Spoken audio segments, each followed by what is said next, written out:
ese koko ngaho waririye ntiwahava? Ese ibi nibyo bigiye kuba ku ikipe ya Gicumbi yakomeje kugenda yataka cyane, ikaba yaje mu cyiciro cya mbere ku byo tutari tumenyerewe, tutari twiteze nka Gicumbi FC.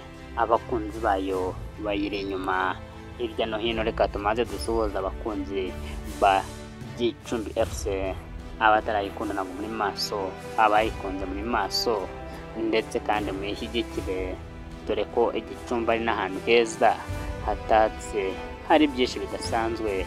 Abatarahagera nimurabona, ntabwo muzi aho bibera.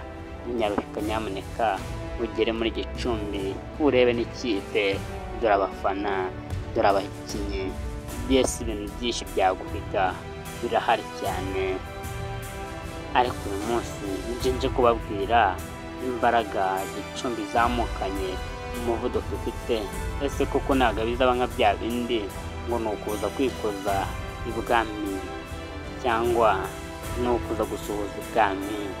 Gusa ibyo nkwijeje bije kuhataramira bigatinda.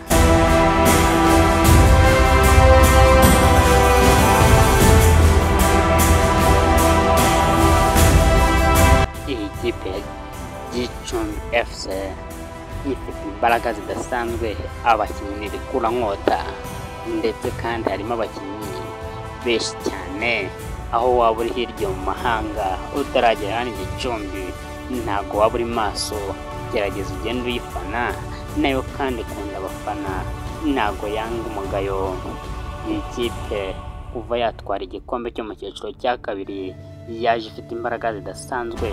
Ese icyiciro cya mbere cyo mu Rwanda izagishobora? Premier League izagishobora, cyangwa izaba urucambyeyi nk'uko tubizi?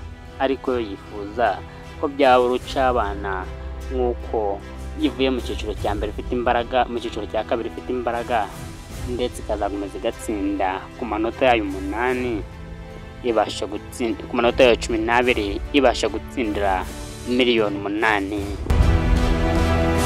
Urumva ko ayo mafaranga atari make mu cyiciro cya kabiri, ariko ugereranyije n'aho igiye kujya ni make cyane.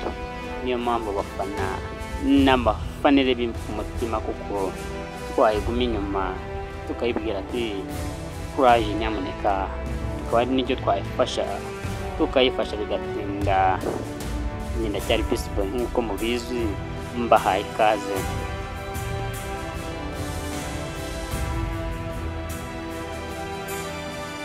Ese koko football yagutunga, cyangwa se indi mikino igiye itandukanye hari umuntu yatunga? Nimba ubizi ko yagutunga ukaba utazi ikipe ya Gicumbi FC, ukuntu iri kubica bigacika, akaba yaje mu cyiciro cya mbere izanye abakinnyi b'ibikura nkota, dore ngabo uragenda ubabona gake gake, urebe ukuntu bambaye neza umwambaro w'umuhondo utatse amabara meza, nawe ntucikwe. Dore imbaraga Gicumbi izanye, nzakomeza ngende mbibabwira gake gake, akantu kandi muzi ko tudatinda. Nk'uko nakubwiye ngo yaje mu cyiciro cya mbere n'imbaraga zidasanzwe, kandi ifite umuvuduko uri hejuru cyane. Bamwe bajya bavuga ngo dore drone, na Gicumbi yabaye drone cyane, yabaye drone pe. Mukore subscribe kuri Peace TV Rwanda, waje kugenda mureba n'ibindi biganiro bigiye bitandukanye. Mbibutsa abantu mutari mwakanda subscribe kuri Floribet Info, ntabwo muri maso, mugende muyikande, ubundi twirebera ibyiza bitatse umupira w'amaguru. Dore namwe mutari mwari ba Gicumbi yanyu mukunda, n'ahandi murabisanga atari kuri Floribet Info. Mugende mwirebera ibintu bidasanzwe, njyewe bibabwira. Ndi Peaceboy, nanjye naremeye, ntabwo najijinganyije, ndavuga ati reka mbereke aho bibera. Ngenda cyari Peaceboy nk'ibisanzwe. Iyi ni Peace TV Rwanda. Ciao ciao.